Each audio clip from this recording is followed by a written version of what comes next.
Le refuge de Trégrom a plus de 20 ans d'existence. Donc là, le besoin de travaux se fait grandement sentir. C'est un sacré chantier de rénovation qui va être mis en place pour ce refuge. On a une capacité de 49 places, mais là actuellement on ne peut plus accueillir correctement des animaux. Donc on a été obligé de fermer. Sur les Côtes d'Armor, nous ne sommes pas beaucoup de refuges et il va être grandement urgent qu'on démarre les travaux et surtout qu'on les finisse. Le refuge a été envahi plusieurs fois par les rats, même si on a un dératiseur qui vient trimestriellement. On a quand même eu ces invasions et on n'arrive pas à s'en débarrasser, les matériaux sont plus faits pour. On a des croquettes qui sont stockées dans ce local. On se retrouve avec de la marchandise gâchée, des sacs qui sont éventrés et des rats qui rentrent dedans. Le local de quarantaine, au-delà d'y mettre les chiens qui sont malades, on y met surtout les chiots parce qu'il n'y a pas de grille. Mais comme vous pouvez le constater, avec l'invasion des rats, qui viennent directement en fait du plafond et qui creusent leurs trous à côté des câbles électriques. Les chiots peuvent manger les isolations au niveau des bas de mur, ce qui n'est pas très sécurisant pour eux. Après 20 ans d'existence, la rouille a envahi également les grilles. Elle bouge, ce qui n'est pas du tout sécurisant pour les animaux. De plus, le bas des grillages, au fil des années, devient amovible. Les chiens passent leurs pattes en dessous et quand ils reculent, ils s'empalent sur les grillages. Vous avez également les cloisons qui ne tiennent pas non plus sur le long terme. Les chiens vont gratter le long des cloisons et se couper tout le dessous des coussinets.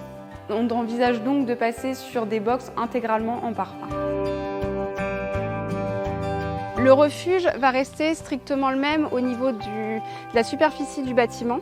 Ensuite, il y aura des extensions de fait. Seuls les matériaux vont changer et on va fermer le bâtiment de chaque côté. Sous la pentille qui est ici, on aura du coup ce qu'on appelle nous les nacs, qui ne sont pas les mêmes animaux de compagnie dont on a l'habitude d'entendre parler. Ce seront les rongeurs et les oiseaux.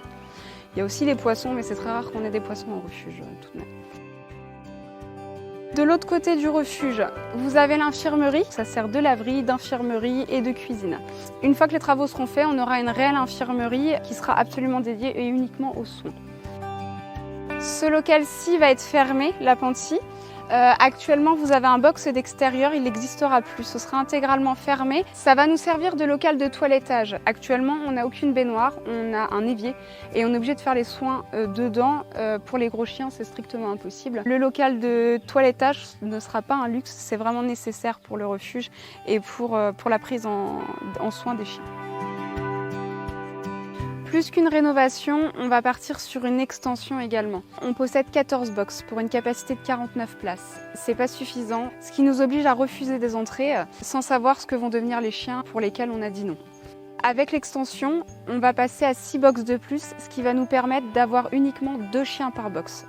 Avec les rénovations, on va également construire une chatterie. Une petite chatterie parce qu'on n'a pas la superficie ici pour en prendre une centaine. On va commencer par une vingtaine de chats, ce qui va nous permettre, en plus de les prendre ici, de faire fonctionner des familles d'accueil et d'avoir une vraie réponse sur notre département. Quant aux chiens, on va leur permettre de pouvoir se détendre également à l'extérieur. Actuellement, nous n'avions qu'un jardin pour pouvoir faire tourner les 49 chiens, ce qui n'était pas envisageable. Nous allons donc partir sur 4 terrains de détente, plus un terrain d'agility qui sera mis sur le côté du refuge. Pour éviter que des chiens soient jetés par-dessus le grillage ou attachés au grillage en plein soleil, nous allons construire un box de dépôt, ce qui permettra aux chiens d'être à l'abri et d'avoir de quoi boire le temps que nous arrivions au refuge et que nous puissions le prendre en charge correctement. Aujourd'hui, on a besoin de vous. On sait qu'en Côtes d'Armor et en Bretagne, nous sommes solidaires et c'est pour ça qu'on fait appel à vous. Nous n'avons pas la possibilité de demander de subventions publiques, mais nous pensons que chaque costarmoricain pourrait participer. À hauteur de 2 €, nous pourrions construire bien plus que ce dont nous avons besoin et avoir même de quoi fonctionner pendant une année. Vous pouvez nous aider de 3 façons. Soit par l'intermédiaire des cagnottes, que vous trouverez dans les commerces près de chez vous, soit par l'intermédiaire de chèques, que vous nous adressez à l'adresse suivante, soit par l'intermédiaire de la cagnotte, que vous trouverez en description. Nous comptons donc sur vous parce que sans votre aide, le projet ne pourra pas voir le jour.